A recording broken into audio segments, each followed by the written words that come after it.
धमतरी जिले के पटवारी अपनी 3 सूत्रीय मांगों को लेकर एक दिवसीय धरने पर बैठे। पटवारी संघ ने आरोप लगाया कि वर्षों से सेवा देने के बावजूद उन्हें पदोन्नति का लाभ नहीं मिल रहा है। धरने पर बैठे पटवारियों का कहना है कि करीब 35 वर्षों से राजस्व विभाग में कार्यरत कर्मचारियों को उच्च पदों का प्रभार तो सौंप दिया जाता है, लेकिन नियमित पदोन्नति और स्थायी नियुक्ति नहीं होने से वे आगे नहीं बढ़ पा रहे हैं। इस संबंध में कई बार शासन का ध्यान आकर्षित किया गया, लेकिन अब तक कोई ठोस निर्णय नहीं लिया गया। पटवारी संघ ने चेतावनी दी कि यदि उनकी 3 मांगों पर जल्द कार्रवाई नहीं हुई तो आने वाले दिनों में आंदोलन को और तेज किया जाएगा। पटवारी संघ जिंदाबाद जिंदाबाद, राजस्व पटवारी संघ जिंदाबाद जिंदाबाद। ऐसे 5 सूत्री मांगे हैं प्रदेश स्तरीय, लेकिन आज फिलहाल एक दिवसीय धरना के रूप में केवल 2 सूत्र मांगे हैं। पटवारियों का पदोन्नति एवं उनका वेतन विसंगति, समयमान वेतन। हमारे धमतरी जिले में 161 पटवारी पद हैं, अभी कार्यरत हैं। उसमें से लगभग 30 पद पटवारी हमारे साथी ऐसे हैं जो लगभग 20 वर्ष से अधिक सेवा वाले हैं, जिनको समयमान के रूप में प्रथम द्वितीय मिलना चाहिए, लेकिन शासन के नियम तो है, लेकिन हमको उसका लाभ नहीं मिल पा रहा है। प्लस हमारे साथ में अभी पीछे बैठे हैं हमारे साथी जो 35 से 40 वर्ष के, मतलब 2 महीना 3 महीने के बाद वो रिटायर होने वाले हैं, लेकिन उनको पदोन्नति का लाभ नहीं मिला। पदोन्नति का लाभ नहीं मिलने के कारण उनको जो समयमान का लाभ मिलना चाहिए वो नहीं मिल पा रहा है। इसीलिए हम पूरे प्रदेश में 33 जिला मुख्यालय में आज एक दिवसीय धरना प्रदर्शन के रूप में आज शासन को अवगत कराना चाहते हैं कि हमको भी शासन के नीति के अनुरूप भी हमको पदोन्नति का लाभ प्राप्त हो।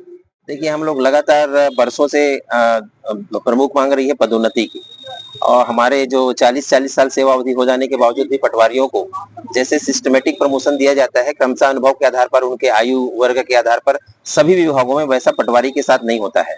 पटवारियों को उनके कार्यकाल के आधार पर प्रमोशन नहीं दिया जाता है, जो कि बिल्कुल न्याय संगत नहीं है। और इस बात को अनेक वर्षों से हमारे वरिष्ठ साथी बैठे हुए हैं जो 30-35 साल की सेवा अवधि कर चुके हैं, उन लोगों को प्रमोशन नहीं दिया जा रहा है। तो अब हमारी सरकार, हमारे शासन और हमारे जो अधिकारी हैं, उच्चस्थ अधिकारी, वो हमारी बातों को नजरअंदाज करते जा रहे हैं। इसलिए हमको आज मैदान पर आकर के अपनी बातों को उनको अवगत कराने के लिए इस तरीके से एक दिन के सांकेतिक हड़ताल के रूप में आना पड़ा है। उप मुख्यमंत्री एवं खेल एवं युवा कल्याण मंत्री अरुण साव ने नवा रायपुर स्थित छत्तीसगढ़ संवाद ऑडिटोरियम में आयोजित प्रेस कॉन्फ्रेंस में कहा कि प्रदेश को तीरंदाजी के क्षेत्र में देश का अग्रणी राज्य बनाने के लिए बड़े स्तर पर काम किया जा रहा है। इसके तहत नवा रायपुर में 67 करोड़ रुपए की लागत से नेशनल आर्चरी अकेडमी और जशपुर में आर्चरी अकादमी का निर्माण किया जा रहा है। साथ ही नवा रायपुर, जशपुर और रायगढ़ में आधुनिक स्पोर्ट्स कॉम्प्लेक्स भी विकसित किए जा रहे हैं। अरुण साव ने बताया कि प्रदेश में जल्दी हॉकी लीग का आयोजन किया जाएगा। बस्तर और सरगुजा ओलंपिक के माध्यम से लाखों युवाओं को खेलों से जोड़कर नई प्रतिभाओं को मंच दिया जा रहा है। उन्होंने कहा कि खेलो इंडिया ट्राइबल गेम्स 2026 में छत्तीसगढ़ ने 19 पदक हासिल किए हैं। आपके बीच आने के लिए निकला तो खेल के लिए एक उपलब्धि आज हासिल हुई है। राज्य में जो 6 नवीन जिले बने थे, गौरेला, पिंडरा, मरवाही, शक्ति, खैरागढ़, छुईखदान, गंडई, मनेन्द्रगढ़, चिरमिरी, भरतपुर, मोहला, मानपुर, अंबागढ़, चौकी, सारंगगढ़, बिलाईगढ़, इन 6 जिलों में जिला खेल अधिकारी के पद की स्वीकृति आज ही जारी हुई है। ये एक उपलब्धि लेकर आपके बीच में आया हूं।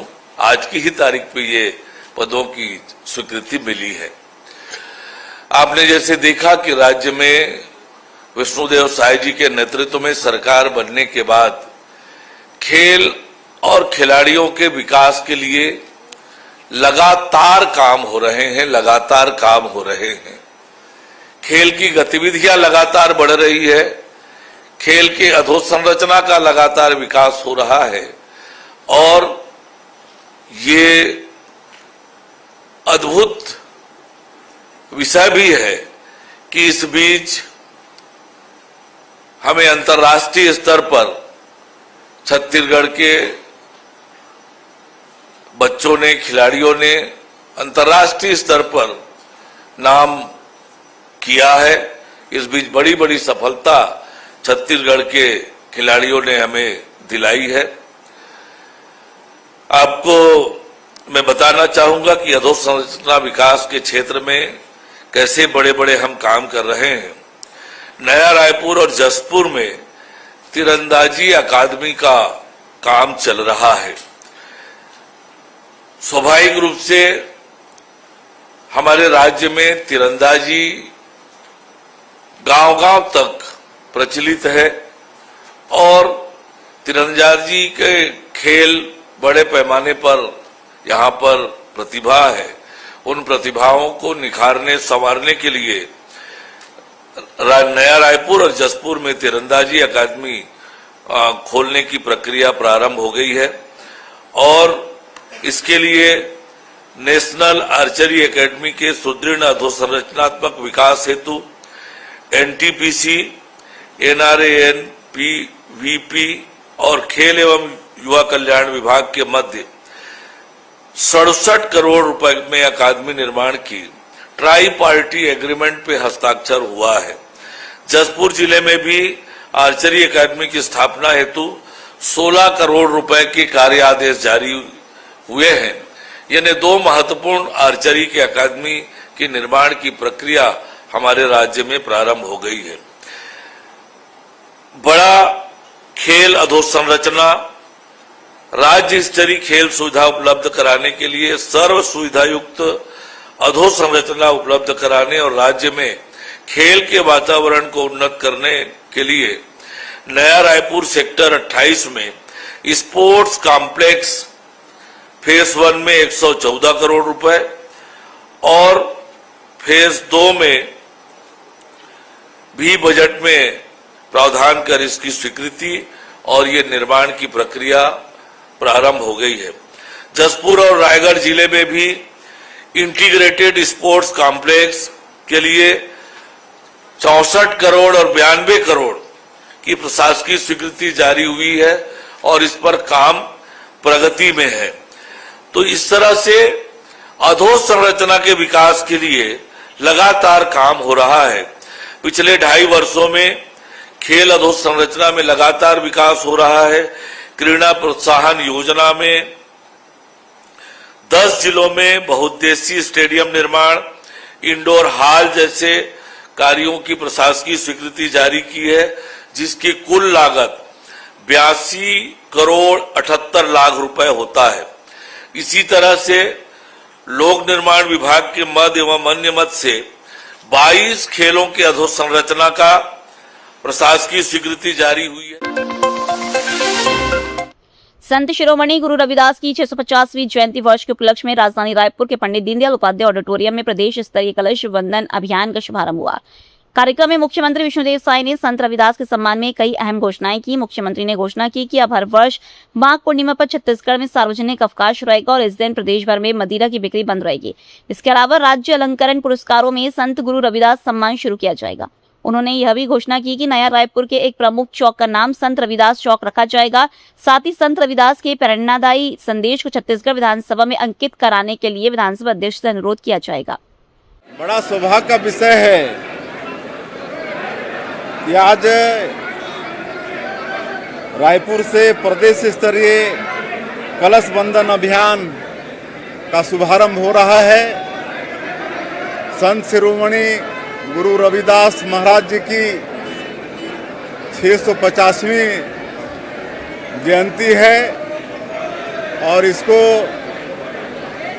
पूरे देश में मनाया जाएगा, जो 29 जुलाई से प्रारंभ होकर फरवरी 2027 तक चलेगा। और संत रविदास महाराज जी की जो जन्मस्थली सिर गोवर्धनपुर जो बनारस के पास है, वहाँ की पवित्र मिट्टी और जल कलश में लेकर यहाँ पर आए हैं। हमारे अनुसूचित जाति मोर्चा के जो अध्यक्ष हैं डॉक्टर सनम जांगड़े और उनके साथ 11 लोगों की टीम लेकर आए हैं और कलश का यहाँ पर पूजन अर्चन किए हैं। और 36 हमारा जो संगठन का जिला है बीजेपी की दृष्टि से, तो 36 रथ यहाँ पर तैयार है, 36 कलश तैयार है और पूजन अर्चन के साथ सभी जिलों में रवाना कर रहे हैं। सभी जिलों के हमारे पार्टी के नेता कार्यकर्ता समाज के लोग आए हुए हैं और कलश को ले जा रहे हैं। और ये अपने अपने ज़िले में जहाँ भी मंदिर मस्जिद जो भी धार्मिक स्थल हैं और लोग उनकी पूजा करेंगे। और ये कलश बंधन अभियान पूरे छत्तीसगढ़ में शहर को, नगर को, गांव को, समाज को जोड़ने का काम करेगा। और माननीय हमारे देश के यशस्वी प्रधानमंत्री जी का जो नारा है, सबका साथ, सबका विकास, सबका विश्वास और सबका प्रयास, और विकास भी और विरासत भी, उसको ये मूर्त रूप ये बंधन कार्यक्रम में देगा। और आज के इस अवसर पर कुछ घोषणाएं भी हुई हैं। उसमें एक तो माघ का जो पूर्णिमा, वो संत रविदास जी की जयंती होती है, तो चूंकि 650वीं जयंती समारोह चल रहा है, तो 2027 माघ पूर्णिमा को पूरे प्रदेश में छुट्टी होगी और उस दिन मांस मदिरा का विक्रय भी वर्जित रहेगा। उसी तरह से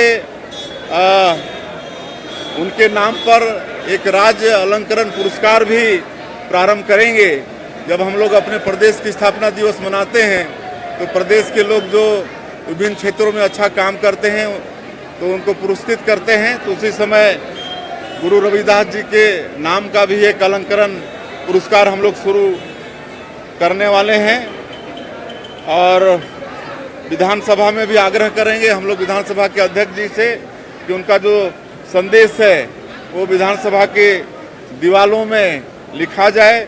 छोटे बड़े समसम बसे रविदास रहे प्रसन्न। इसके पहले है, ऐसा चाहू राज में जहां मिले सबन को अन्न, छोटे बड़े समसम बसे रविदास रहे प्रसन्न। आत्मानंद स्कूल के शिक्षक अपनी विभिन्न मांगों को लेकर धरने पर हैं। इस बीच मामले में कांग्रेस के आरोपों पर उप मुख्यमंत्री अरुण साव ने पलटवार किया है। अरुण साव ने कहा कि कांग्रेस को पहले अपने कार्यकाल का जवाब देना चाहिए। उन्होंने सवाल उठाए कि जब कांग्रेस सरकार ने आत्मानंद स्कूल योजना शुरू की थी, तब उसके संचालन के लिए क्या स्थायी व्यवस्था और बजट का प्रावधान किया गया था। उन्होंने कहा कि वर्तमान सरकार इस योजना और शिक्षा की गुणवत्ता को लेकर गंभीर है और बेहतर व्यवस्था सुनिश्चित करने के लिए लगातार काम कर रही है। वास्तव में अपनी करनी भी कांग्रेस पार्टी को बताना चाहिए कि जिस समय आपने आत्मानंद स्कूल की योजना लाई, क्या व्यवस्थाएं आपने की थी, क्या प्रावधान बजट में उसके लिए किया था, किस तरह से वो योजना आपने चलाई, कितना बजट प्रावधान किया, कैसे वो योजना लगातार चलेगी। ऐसी कोई योजना कांग्रेस ने बनाई थी क्या? हमारी सरकार गंभीर है। हम लगातार शिक्षा की गुणवत्ता और शिक्षा के विकास के लिए काम कर रहे हैं। गरियाबंद जिले के फिंगेश्वर ब्लॉक की ग्राम पंचायत पेंड्रा में आंगनबाड़ी भवन के जर्जर होने से मासूम बच्चों की पढ़ाई पिछले 2 वर्षों से पंचायत भवन में कराई जा रही है। भवन की छत से लगातार प्लास्टर गिर रहा है, जिससे कभी भी बड़ा हादसा हो सकता है। महिला एवं बाल विकास विभाग इस भवन को पहले ही जर्जर घोषित कर चुका है, लेकिन अब तक ना तो इसे हटाया गया है और ना ही नए भवन का निर्माण शुरू हुआ है। ऐसे में बच्चों को और कर्मचारियों की सुरक्षा को लेकर सवाल खड़े हो रहे हैं। ग्रामीणों का कहना है कि प्रशासन को किसी अनहोनी का इंतजार करने के बजाय जल्द से जल्द नया आंगनबाड़ी भवन बनवाना चाहिए, ताकि बच्चों को सुरक्षित वातावरण में शिक्षा और पोषण की सुविधा मिल सके। हमारा आंगनबाड़ी अभी पूरा जर्जर हो गए, छत से प्लास्टर गिर थे और पानी भी टपक थे। तो हमारे विभाग जर्जर घोषित कर दे और हम पंचायत से जगह मांगे हैं, तो अभी ग्राम पंचायत में लगा था। प्लास्टर गिरे डर है या तो फिर सज्जा बन पूरा टूट गए है बे। यहाँ तो बहुत गए हो गए हैं, या तो सज्जा टूटे हैं। यहाँ से सज्जा एक लड़का चघेरी तो सज्जा टूटे हैं और पानी टपक थे। यहाँ जर्जर भी हो गए हैं। यहाँ रहा तो साफ़ सुथरा, लेकिन साफ़ सुथरा के हिसाब से रहा, लेकिन ना वो तो पूरा पानी टिपके और डबल भी है करे प्लास्टर वो भी से वो छत के जो मलबा है ना वो गिरे। जो बिल्डिंग है वो बार बार बरसात में पानी टपकते और ना बिल्डिंग पूरा जर्जर है। ओकर जो टुकड़ा है वो नीचे गिरते, ओकर वजह से हमन हाँ ये मन नहीं बोलें कि पंचायत में लगाओ करके। तो अभी हमारे पास जगह नहीं है, तो वही पंचायत में एमन आंगनबाड़ी अभी संचालित करत है। और हम आगे जो महिला बाल विकास होती भी बोलें कि जल्द से जल्द जर्जर घोषित करके प्रमाण पत्र दो और नया जगह मेला बनाए के लिए हमारा बिल्डिंग दो करके आगे हम बात करें।